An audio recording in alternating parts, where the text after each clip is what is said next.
కథ పేరు నిర్ణయం. రచయిత సమ్మెట ఉమాదేవి గారు. ఈ పెళ్లి ఒక ఇంద్రజాలమో మహేంద్రజాలమో నాకు తెలియదు లలిత. కొన్నాళ్ళ క్రితం వరకు నువ్వెవరో తెలియదు, కానీ నిన్ను చూశాక నిన్నే పెళ్ళాడాలనిపించింది. మా వాళ్ళు మీ వాళ్ళు ఒప్పుకున్నా నువ్వు ఒప్పుకుంటావో లేదో అని పెద్ద అనుమానం. ఎందుకు అలా అనుమానపడ్డారు? ఏముంది, ఇవాళ అమ్మాయిలందరికీ ఎంబీబీఎస్ బీటెక్ చేసిన అబ్బాయో మాత్రమే కావాలి. వాడు ఫారిన్కి వెళ్లేందుకు సిద్ధంగా ఉండాలి. నేను మామూలు పోస్ట్ గ్రాడ్యుయేట్ని, మామూలు అకౌంటెంట్ని.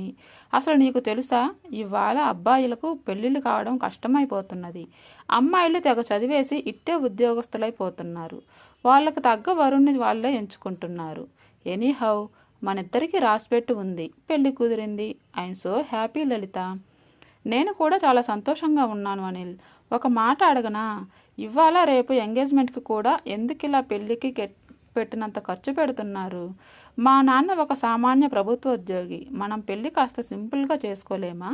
ఈ ఎంగేజ్మెంట్కి ఎందుకు ఇంత ఖర్చు అవసరమా? చూడు లలిత, పెళ్ళి గురించి మనకు ఎన్ని ఆశలు ఉంటాయో, పిల్లలు పెళ్ళిళ్ళు ఎలా చేయాలో పెద్దవాళ్ళకు కూడా అన్ని ఆశలు ఉంటాయి. ఖర్చు పెట్టని, ఇప్పుడు కాకపోతే ఎప్పుడు ఖర్చు పెడతారు? జీవితంలో ఒకేసారి వచ్చే సందర్భం కోసం ఇలా ఖర్చు పెట్టడం నువ్వో నేనో మొదలెట్టింది కాదు. నీతోనే నాతోనే ఆగిపోయేది కాదు. సంతోషంగా గడపాల్సిన సమయంలో ఏదేదో ఆలోచించి మనసు పాడు చేసుకోకు. కమాన్, మంచి కాఫీ తాగుదాం. ఆమె భుజం చుట్టూ చేయి వేసి అతను నడిపిస్తుంటే ఆమెలోని సంశయాలు అతని మాటల వెల్లువలో కొట్టుకుపోసాగాయి. వైభవంగా జరిగిపోయిన ఎంగేజ్మెంట్ అనే ఆ ఘట్టంలో పసుపు తాడొక్కటే తక్కువ. పెళ్లికి 2 నెలల గడువు వచ్చింది. దానితో ఇద్దరికీ ఆ మర్నాటి నుండి సెల్లు స్వరాలే చంపస్వరాలైనాయి. రోజులు గడుస్తున్న కొద్దీ పెళ్లి ఏర్పాట్ల కోసం ఆమె తండ్రి సూర్యం నానా అగచాట్లు పడటం లలిత గమనిస్తూనే ఉన్నది. ఒక మధురోహాలలో తేలుతున్న లలితకు తండ్రి పడే యాతనకు చాలా బాధగా ఉన్నా, ఇలాంటప్పుడే కదా ఖర్చు పెట్టేది అన్న అనిల్ మాటలు గుర్తుకు వచ్చి ఏమీ అనలేకపోతుంది. అసలు కట్నం ఎందుకు ఇవ్వాలి అని వాదించే లలితకు వాళ్ళు 10 లక్షలు అడిగారని తెలిసి చాలా బాధపడింది. ఈ సంబంధం వద్దు నాన్న అని గట్టిగా చెప్పాలనుకుంది. ఏ వయసులో జరగాల్సిన ముచ్చట ఆ వయసులో జరగాలి. ఇలా కట్నం ఇచ్చుకోలేమనో ఇవ్వమనో, అబ్బాయి మంచి ఉద్యోగస్తుడు, ఐశ్వర్యవంతుడు, అందగాడు కావాలనో రకరకాల కారణాలతో పెళ్లి వాయిదా వేస్తున్న వారికి ఆ తరువాత ఆ ఈడు అబ్బాయి దొరకటం కష్టమైపోతున్నది. అలా పెళ్లి కాని అమ్మాయిలు ఎందరో మన బంధువుల్లోనే ఉన్నారు, తల్లి కఠినంగా చెప్పింది. దానికి తోడు అనిల్ నచ్చి రాజీకొచ్చిన దానిలా మౌనం వహించింది. పెళ్లి కొడుకు ఇల్లు తాను ఉద్యోగం చేస్తున్న స్థలం చాలా దూరం కాబట్టి ప్రస్తుతానికి ఇరువురు పెద్దల సూచన మేరకు చేస్తున్న చిన్న ఉద్యోగానికి రిజైన్ చేసేసింది. చకచకా పెళ్లి ఏర్పాట్లు జరిగిపోతున్నాయి. మధ్య మధ్య మగపెళ్లి వారి కోరికల చిట్టా విప్పుతున్నారు. ముందే వాళ్ళు పెళ్లి చాలా ఘనంగా జరపాలి అన్నారు. లేని ఆడపడుచు కట్నం కూడా తమ్ముడి కూతురికి ఇవ్వాలి అన్నారు. కళ్యాణ మండపం వాళ్లకు నచ్చాలి అన్నారు. ఈ డిమాండ్లు లలితకు ఒళ్ళు మండిస్తున్నా ఓపిక పడుతున్నది. అప్పటికే 5 లక్షలు పెళ్లివారికి ఇచ్చేశాడు సూర్యం. ఇంకా 5 లక్షల సొమ్ములు సమకూర్చుకోవాలి. పెళ్లి ఖర్చులు చూసుకోవాలి. ఆందోళనగా కంగారుగా తిరుగుతున్న తండ్రిని చూసి, నాన్న, ఎందుకు అలా చాలా ఆందోళనగా ఉన్నావు? డబ్బు సర్దుబాటు అవ్వలేదా? ఉండబట్టలేక అడిగింది. అదేం లేదమ్మా, అన్నీ సమకూరుతాయి, అన్నీ సవ్యంగా జరుగుతాయి, నువ్వేం కంగారు పడకు అన్నారు. 5 ఏళ్ల క్రితం అక్క సునీతను మేనత్త కొడుకుకే ఇచ్చి చేసినా అంతో ఇంతో కట్నం ఇచ్చుకోక తప్పలేదు ఆయనకు. ఇప్పుడు ఇక ఉన్నదంతా నాకు ఊడ్చి ఇస్తే రేపు తమ్ముడి భవిష్యత్తు ఏమిటి అని బాధపడింది.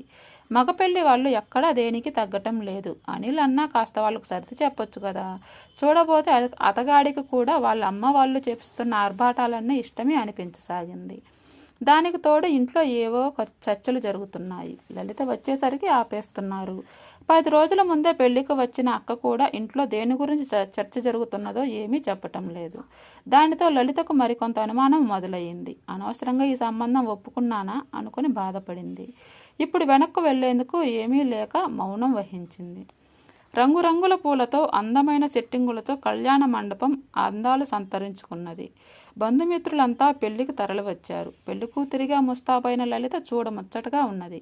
రుచికరమైన వంటలు సిద్ధమవుతూ ఆ వాసనలు హాల్లోకి కూడా వ్యాపిస్తున్నాయి. ఇన్ని రోజుల నుండి పెళ్లి పనుల్లో సతమతమవుతూ తిరుగుతున్న సూర్యం పట్టుపంచ కట్టుకొని భార్యా సమేతంగా కన్యాదానానికి సన్నద్ధం అయ్యాడు. భారతి ముఖంలో సంతోషం వెల్లివిరుస్తున్నది. విడిది నుండి పెళ్ళికొడుకు ఊరేగింపుగా వచ్చాడు. అమ్మాయిని అబ్బాయిని కూర్చోబెట్టి పూజలు చేయిస్తూ కళ్యాణపు తంతు మొదలుపెట్టారు. పంతులు గారు ఇరువురు తల్లిదండ్రులు వేదిక మీదే ఉన్నారు. ఇక వధువు తల్లిదండ్రులు ఇటు వచ్చి కూర్చోండమ్మా అని పంతులు గారు పిలవగానే వెళ్ళి కూర్చున్నారు. సిగ్గుపడుతూ తల్లిదండ్రుల వంక తలెత్తి చూసింది లలిత. పెళ్లి కూతురిగా ఉన్న కూతురిని సంతోషంగా చూసుకున్నారో లేదో ఒక్కసారిగా కుప్పగూలిపోయాడు సూర్యం. అయ్యో, ఏమైంది నాన్న? గట్టిగా అరుస్తూ పెళ్లిపీటల మీద నుండి ఒక్క గెంతుతో వచ్చి తండ్రిని పట్టుకున్నది లలిత. ఏమైందండి అంటూ భారతి భయంతో అరిచింది. తల్లి కూతుర్లిద్దరూ అరుస్తూనే ఉన్నారు. గుండె చేత్తో ఒత్తుకుంటూ క్షణాలలో ప్రాణాలు వదిలాడు సూర్యం. ఈ హఠాత్ పరిమాణానికి ఉక్కిరిబిక్కిరైపోయింది లలిత. అంబులెన్స్ రావాల్సిన అవసరమే లేకుండా పోయింది. వచ్చిన బంధువుల్లో 2-3 డాక్టర్లు కూడా ఉన్నారు. అతని మరణ వార్తను ధృవీకరించేశారు. కళ్యాణ రాగాలు పలుకుతున్న సన్నాయి మేళాలు ఆగిపోయాయి. అయిన వారి శోకాలు అక్కడ మారుమోగుతున్నాయి. భారతి పొర్లి ఏడుస్తున్నది. లలిత అక్క సునీత, తమ్ముడు సుధీర్ లలితను పట్టుకొని పెద్దగా రోధించసాగారు. లలితకు భయం, దుఃఖం, ఇలా జరిగిందేమిటన్న ఆశ్చర్యం, ఇదంతా నిజం కాకుండా ఉంటే బాగుండన్న ఆశతో అయోమయంగా అరుస్తూ ఏడవసాగింది. పెళ్లి కొడుకుని ఎవరో అక్కడి నుండి తప్పించి కారులో తీసుకెళ్లిపోయారు. మగపెళ్లి వారంతా మెల్లగా అక్కడి నుంచి వెళ్ళిపోయారు. పెళ్లి చూద్దామనుకుని వచ్చిన వారికి సూర్యాన్ని ఆఖరు చూపులు చూడవలసి వచ్చింది. పెళ్లి కొడుకు పెళ్లి కూతురి కోసం ఉంచిన పూలదండలు అతన్ని భౌతిక దేహాన్ని కప్పేశాయి. సూర్యం కుటుంబాన్ని విషాదపు చీకట్లు కమ్మేశాయి. కర్మలు ముగిశాయి. పెళ్లిళ్ళు చావిళ్లుగా మారి శ్మశాన నిశ్శబ్దం ఆవహించింది. నాన్న లేని ఇల్లు శూన్యంగా, భయంకరంగా అనిపించి లలితకు తాను చచ్చిపోదామన్నంత ఆలోచనలు వస్తున్నాయి. తల్లిని చూస్తే ప్రాణం ఉసూరుమనిపిస్తుంది. చదువుకోవటం తప్ప ప్రపంచం తెలియని తమ్ముడిని చూస్తే జాలనిపిస్తుంది. కాస్త ధైర్యాన్ని కూడా తీసుకొని ఇంటి పనులు చేస్తూ తల్లిని చూసుకోసాగింది.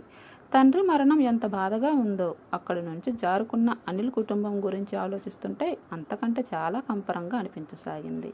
పెద్ద కర్మకే అనిల్ తండ్రి ప్రసాదరావు వచ్చి వెళ్ళాడని తెలిసింది. కనీసం లలితను అతను పలకరించనైనా లేదు. సూర్యం చనిపోయి నెల గడిచిపోతుండగా భారతి అన్నలు వచ్చి, అమ్మ భారతి, మరి ప్రసాదరావు గారింటికి వెళ్ళి లలిత పెళ్లి సంగతి మాట్లాడిరామా అని అడిగారు. అమ్మా, తండ్రి చనిపోయిన దుఃఖంలో నేనుంటే కనీసం ఇంతవరకు మనల్ని పలకరించిన ఆ కుటుంబంలోకి నేను వెళ్ళాలా? కనీసం అనిల్కి నా గురించిన ఆలోచనే లేదా? ఇప్పటిదాకా ఒక్క ఫోన్ కూడా చేయని ఆ మనిషితో నాకిక పెళ్ళి అవసరమా? అడిగింది. చూడమ్మా, మనం మనిషిపోయిన దుఃఖంలో ఉన్నాం. వాళ్ళ అబ్బాయి పెళ్ళి ఆగిపోయి అందరికీ జవాబు చెప్పుకునే స్థితిలో వాళ్ళున్నారు. వాళ్లకు కూడా ఇది బాధే. ఇదంతా తట్టుకోవటానికి వాళ్లకు కాస్త సమయం పడుతుందమ్మా. తల్లి మాటలలో నిజం ఉందనిపించింది లలితకు. పెద్దలు వెళ్ళి అనిల్ కుటుంబాన్ని కలిశారు. నిండు పందింట్లో ఇలా జరగటం మా అందరికీ చాలా షాక్గా ఉందండి. ఇదేదో అపశకునంలా ఉన్నది మాకు. మళ్ళీ అదే అమ్మాయితోనే పెళ్ళి అంటే కాస్త ఆలోచించాల్సి వస్తుందండి. అదేంటండి అలా అంటారు?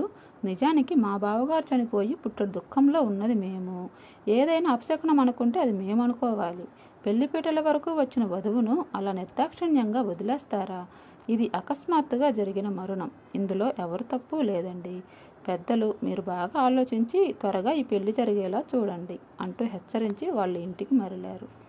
మర్నాడు లలిత మేనమామ శ్రీధర్ లలితను, భారతిని, లలిత తమ్ముడు సుధీర్ని తమ వెంట సూర్యం ఆఫీస్కు తీసుకువెళ్లారు. అక్కడ ఆఫీసులో సూర్యం తోటి ఉద్యోగులు వీళ్ళను ఆత్మీయంగా పరామర్శించారు. సీఈఓ గారు సూర్యానికి రావాల్సిన సొమ్ములన్నీ వీలైనంత త్వరగా ఇప్పించే ప్రయత్నం చేస్తామని, కాంపెన్సేషన్ గ్రౌండ్స్లో కుటుంబంలో ఒకరికి ఉద్యోగం వచ్చే అవకాశం ఉన్నదని, దానికి అప్లై చేసుకోమని సలహా ఇచ్చారు. ఇంటిల్లిపాదికి కాస్త ఊరటగా అనిపించింది.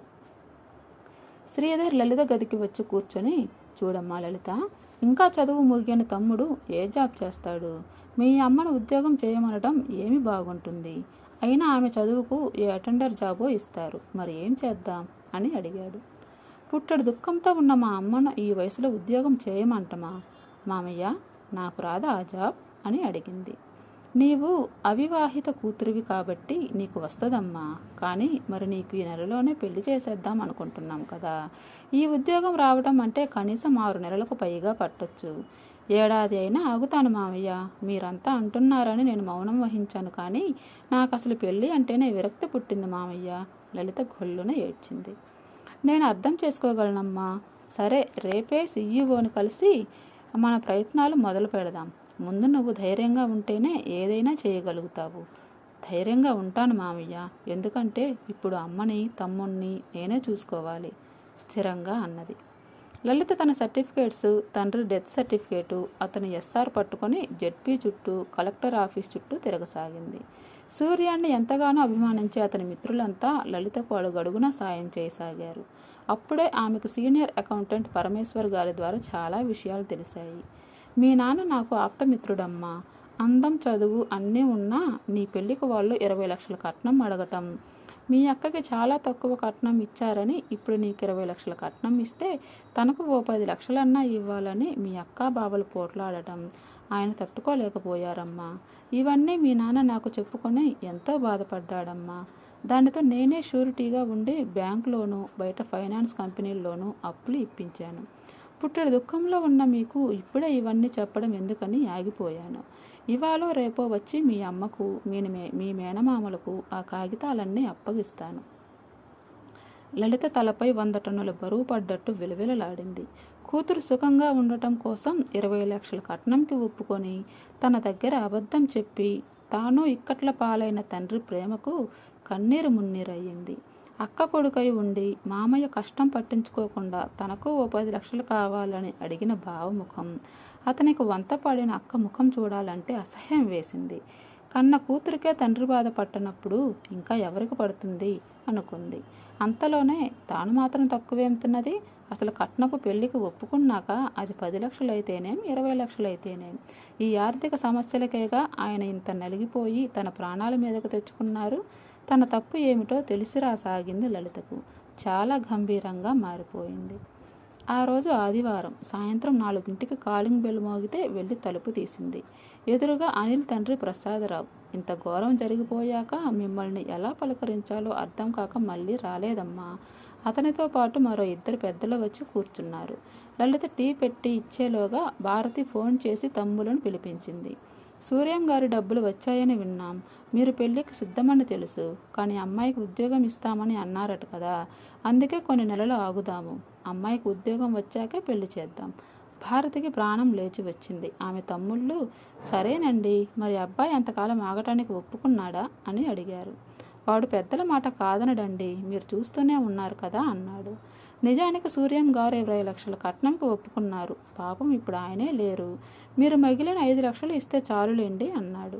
అతని ఉదారత్వానికి భారతి మళ్ళీ మురిసిపోయింది. వాళ్ళు వెళ్ళిపోయాక ఆ అబ్బాయికి మన లలితకు రాసి ఉన్నది, అందుకే వాళ్ళంతట వాళ్ళే మళ్ళీ వచ్చారు. నిశ్చింతగా ఊపిరి పీల్చుకుంటూ అన్న తల్లి వంక జాలిగా చూసింది లలిత. వీళ్ళు 5 లక్షలతో సరిపెట్టారు కాబట్టి నాన్న పేరిట వచ్చే డబ్బుల్లో అక్కకు కూడా ఓ 4 లక్షలు ఇద్దాం లలిత. ఆడపిల్లను బాధ పెట్టడం ఎందుకు అన్నది. లలిత తల ఊపింది. అనుకున్న దానికన్నా త్వరగానే లలిత ఉద్యోగంలో చేరింది. 6 నెలలు ఇట్టే గడిచిపోయాయి. లలిత అక్క సునీత తనకు వచ్చే డబ్బు కోసం, అనిల్ తండ్రి ప్రసాదరావు మరో 5 లక్షల సొమ్ముతో ప్రభుత్వ ఉద్యోగంతో రానున్న కోడల కోసం ఎదురు చూస్తున్నారు. ఆ రోజు సాయంత్రం లలిత మేనమామలు, సునీత, ఆమె భర్త ఇక పెళ్లి ప్రస్తావన తెచ్చేందుకు వచ్చి కూర్చున్నారు. ఆఫీసు నుంచి వచ్చిన లలిత వాళ్ళు ఏదో మాట్లాడబోయేలాగా బ్యాగ్ తెచ్చి, మామయ్య, నాన్న పేరిట వచ్చిన 35 లక్షల్లో 10 లక్షలు ఆయన చేసిన అప్పు తీర్చేశాను. ఇవిగో ఇవే ఆ కాగితాలు. ఇక అమ్మ ఎవరి పంచనా ఉండకుండా 20 లక్షలతో తన పేరిట చిన్న ఫ్లాట్ కొన్నాను. ఇవి ఆ కాగితాలు. అదేంటే మరి నీ పెళ్లి ఖర్చులు ఎలా? అక్కకి ఇవ్వాల్సిన డబ్బుల మాట? అక్కకి నాన్న ఏనాడో పెళ్లి చేశారు. నాన్న వాళ్ళకేం బాకీ లేరు తీర్చడానికి. తమ్ముడికి ఉద్యోగం వచ్చే వరకు వాడి బాధ్యత నాదే. ఇక నా పెళ్లి విషయం, నేను మనిషినే మామయ్య. ముందు చేసుకుంటాననటం, తరువాత అపశకునం, అనుమానం వద్దు అనటం, ఆ తర్వాత నాకు నాన్న ఉద్యోగం వస్తుంది అనగానే మళ్ళీ చేసుకుంటాము అనటం అంతా వాళ్ళిష్టమేనా? నాకు ఈ పెళ్ళి వద్దు మామయ్య. నేనుగా బతుకుతాను. నాకు నచ్చిన వ్యక్తి దొరికినప్పుడే పెళ్లి చేసుకుంటాను. పెళ్లి వారికి ఇచ్చిన 5 లక్షలు తిరిగి తీసుకొస్తే అవి అమ్మ పేరిట ఫిక్స్డ్ డిపాజిట్ చేద్దాం మామయ్య, స్థిరంగా పలికింది లలిత. ఓకే ఫ్రెండ్స్, స్టోరీ ఇంతటితో అయిపోయింది. లలిత చాలా ధైర్యంగా నిర్ణయం తీసుకుంది కదా. ఈ స్టోరీ నచ్చితే లైక్ చేయండి, షేర్ చేయండి, నా ఛానల్ని సబ్స్క్రైబ్ చేయండి ఫ్రెండ్స్. Thank you.